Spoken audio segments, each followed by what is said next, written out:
So I was really looking forward to TINYcon. It's a fantastic conference. The people within your organization are the most valuable asset, and to have an entire event dedicated toward employee engagement and figuring out how to have really happy employees is just a wonderful opportunity to learn. So as a CEO, I know that the people within your organization are the most valuable thing you need to worry about.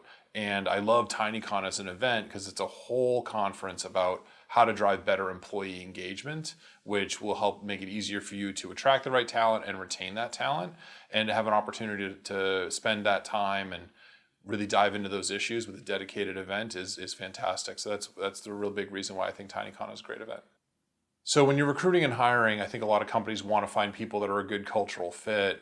I think it's important that you make sure that you're not doing that based on gut feel or whether or not you like the people. I think you need to figure out what are the core tenets of your culture, and then decide in advance what are the questions that you can ask to see if people hold those same values. And I think it's a good way to think about it, so you end up attracting people that are maybe more diverse and different from your average employee, but still are in alignment with what your core values are.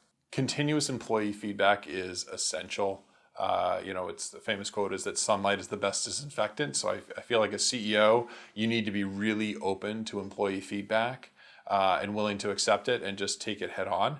And if you do that as a culture, it gives you an opportunity to continuously improve.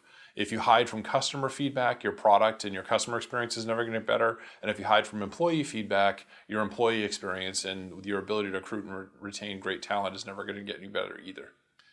If I were an employee that was going to approach a CEO and suggest to them that we figure out a way to get more employee feedback, the key thing I would point out to them is that we don't hide from customer feedback, and therefore we shouldn't be hiding from employee feedback, even if it's negative.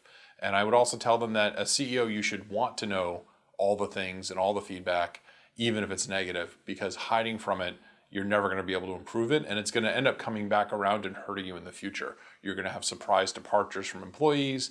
You're going to have people that are really upset. It's going to impact your recruiting because unhappy employees don't do a great job of recruiting. They're not going to typically refer people. They're not going to show their best face during interviews. So it's really going to come around to hurt you, and the only thing you can do as CEO is face the bad news as quickly as possible. One of the hardest things to do is to address an employee who is maybe performing relatively well but is a bad cultural fit. One of the things that's worked well for me in the past is on all employee reviews and feedback sessions to have both a portion of it be job performance related, but also a part of it be culture related as well. And to give employees very direct feedback on both dimensions. So hopefully it's not a surprise, and hopefully you can give people some coaching on the things that they can work on and improve to fit better with your company's culture.